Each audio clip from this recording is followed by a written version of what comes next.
तो जय श्री राम दोस्तों, आप सभी को स्वागत करता हूं हमारे आज के इस वीडियो में। और इस वीडियो में आप लोग लास्ट तक बने रहना।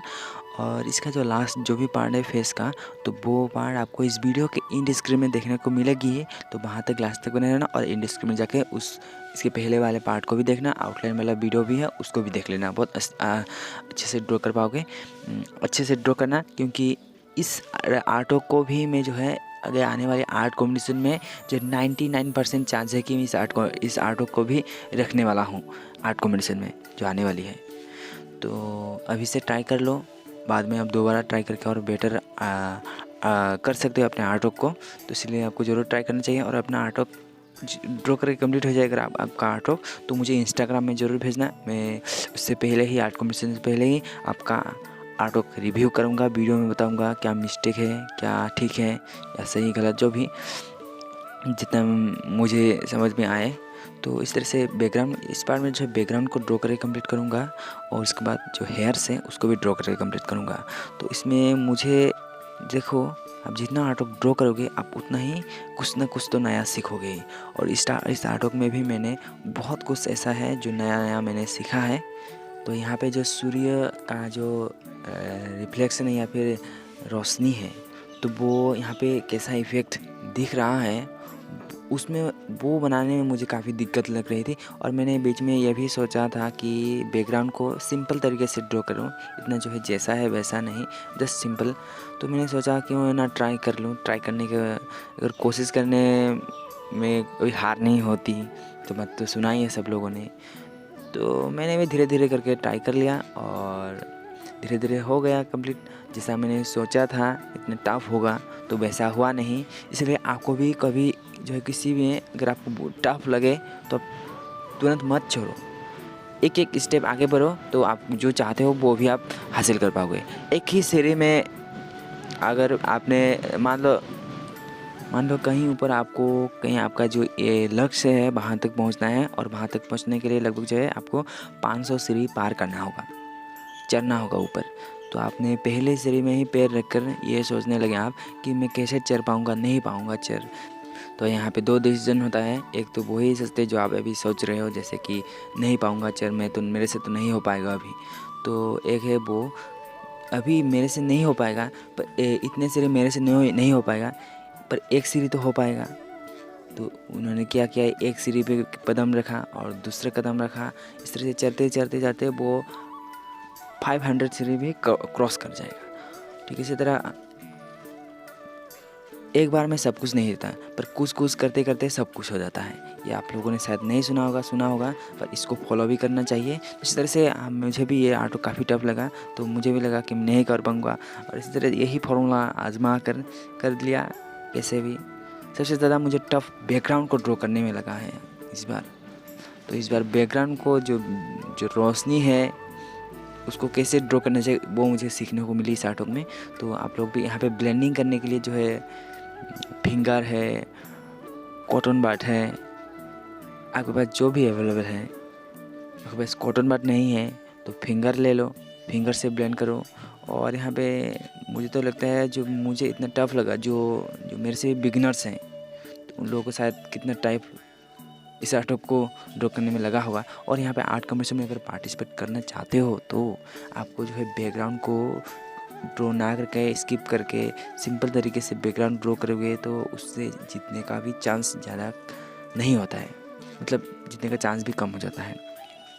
क्योंकि यहाँ पे देखा जाए किसने कितना टाइम दिया है, उसके बाद जो है किसने कितना अच्छे से ड्रॉ किया है, उसके बाद किसका कितना डिटेलिंग है, शेडिंग है, परफेक्शन है, ये सब कुछ देखने के बाद ही विनर होना चाहिए। ये भी नहीं आपने बहुत टाइम लगाया आपने आर्ट वर्क में, पर आपका आर्ट वर्क उतना अच्छा नहीं हो पाया है, तो वो भी सिलेक्ट नहीं किया जा सकता विनर बनने के लिए।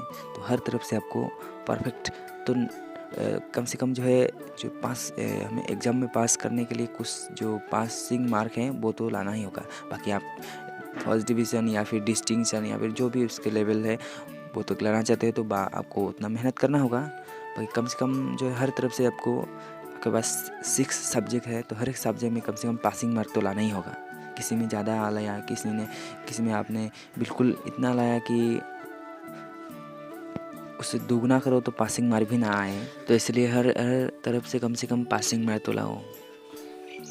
तो यहाँ पे जैसे मैंने लेयर बाय लेयर किया है, आपको भी लेयर बाय लेयर जो है शेडिंग करते जाना है और देखना है कि कितने कहाँ के किस जगह पे और कितना शेडिंग करना है, वो भी देखना होगा, वरना आर्ट बिगड़ सकती है। तो यहाँ पे कुछ जगह पे फिंगर से थोड़ा थोड़ा शेडिंग करो, उसके बाद तुरंत जो है ब्लेंडिंग भी कर दो। इसके बाद कॉटन बड से भी कर सकते हो, मैंने जैसे किया है, कभी कभी जो है कॉटन बड से भी किया और कभी कभी फिंगर से भी, तो दोनों तरफ आपको कर देना है। और लास्ट में जो है हम इसके लास्ट में तो जहाँ पे थोड़ा बहुत ज़्यादा ग्लो करना होगा तो वहाँ पे जो है मैं वाटर कलर भी अप्लाई कर दूँगा। आपके पास वाटर कलर नहीं है तो कोशिश करो अच्छे से पहले से ही ड्रॉ करने की, ताकि हमें ज़्यादा हाईलाइट करने की ज़रूरत ही ना पड़े।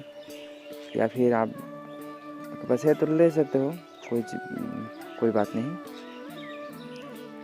इम्पोर्टेंट नहीं कि लेना ही होगा। आपका आर्टवर्क नहीं लोगे तो आपका आर्टवर्क अच्छा नहीं दिख पाएगा।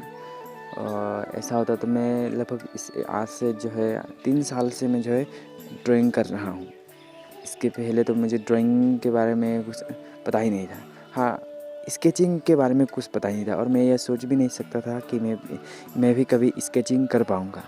वैसे नॉर्मल जो है painting, nature painting, cartoon drawing ये सब थोड़ा बहुत आता था, पर इस तरीके का नहीं। प्रैक्टिस करते करते यहाँ तक पहुँचा हूँ और मैं चाहता हूँ आप लोग भी पहुँचे। और कई लोग तो मेरे से ज़्यादा ही अच्छे आर्टवर्क ड्रॉ कर रहे हैं इस वीडियो को देखने के वाले भी। और वैसे ज़्यादातर बिगिनर्स ही हैं हमारे चैनल में। बस जो है प्रैक्टिस करते जाना है, हम आप सब मिलकर प्रैक्टिस करते जाएं और हमारे इस जो आर्ट फील्ड है इसको भी आगे बढ़ाएं, ताकि लोगों का जो नज़रिया है ड्राइंग को लेकर, हाँ लोग सोचते हैं कि ड्राइंग एक टाइम पास के लिए वैसे कर लेते हैं, एक शौक़ के लिए, और इसका हमें एक हॉबी के बाद इसको हम पैशन, इसके बाद प्रोफेशन ही बनाना है, प्रोफेशन भी बनाना होगा, ताकि लोग कहें जैसे आजकल कहते हैं अब तक पढ़ाई नहीं किया, पढ़ाई करो, पढ़ाई का टाइम हो गया। तो कभी ऐसा भी दिन आए कि हमारे पेरेंट्स कहें ड्राइंग नहीं किया अभी तक, ड्राइंग भी करो, ड्राइंग का टाइम हो गया है। यह भी हमें आगे सुनने को मिले। इस तरीके से इस सोच को लेकर आगे बढ़ना है इस फील्ड में हमें।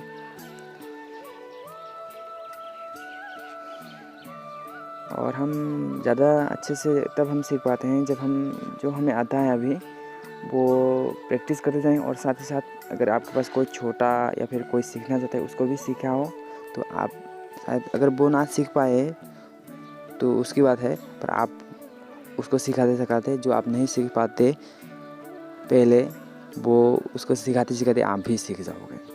ऐसा मेरा खुद का एक्सपीरियंस है। और जो मुझे नहीं आता था तो मैं मुझे आता था उसको सिखाते जो मुझे नहीं आता था वो भी सीख गया। कैसे हुआ मुझे भी पता नहीं, वो तो प्रैक्टिस की ज़रूरत है। और कोई किसी को आपने कुछ ड्रॉ करने को दिया है, अगर वो प्रैक्टिस ना करें तो उसके साथ आप भी प्रैक्टिस करते हो उसको, जब जो चीज़ सिखाते हो तो आपका भी स्किल इम्प्रूव होता ही है, सिंपल है। तो यहाँ पे जैसे मैंने हेयर्स को ड्रॉ किया है तो यहाँ पे कुछ लेयर वेयर तो करना ही होगा। तो जैसे कि मैंने ब्राउन कलर अप्लाई किया, ऑरेंज कलर अप्लाई किया, उसके बाद रेड कलर अप्लाई करूँगा।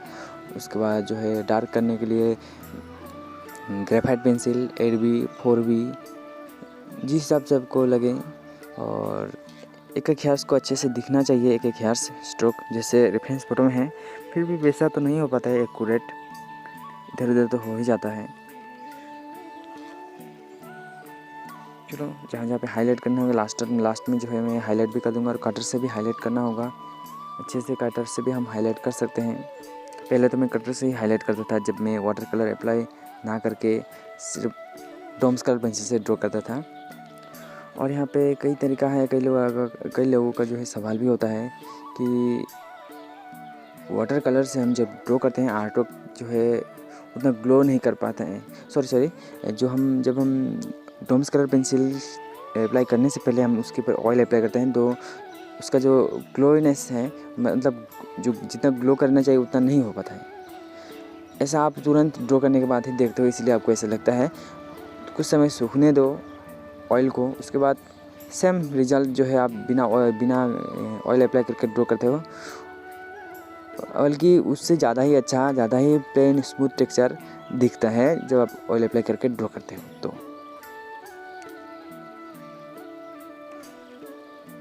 यहाँ पे देखना होगा, एक एक हेयर्स को अच्छे से ड्रॉ करना होगा, टाइम देना होगा इस आर्ट वर्क में। इस पार्ट में जितना भी आपने आर्ट वर्क को देखा है, जितना ही पार्ट मैंने ड्रॉ किया है, वो उतना टाइम का आर्ट वर्क जो है 4 से 5 आवर्स का है लगभग। तो इतना ही होगा, अगर कुल मिला के देखें तो इससे ज़्यादा भी हो सकता है।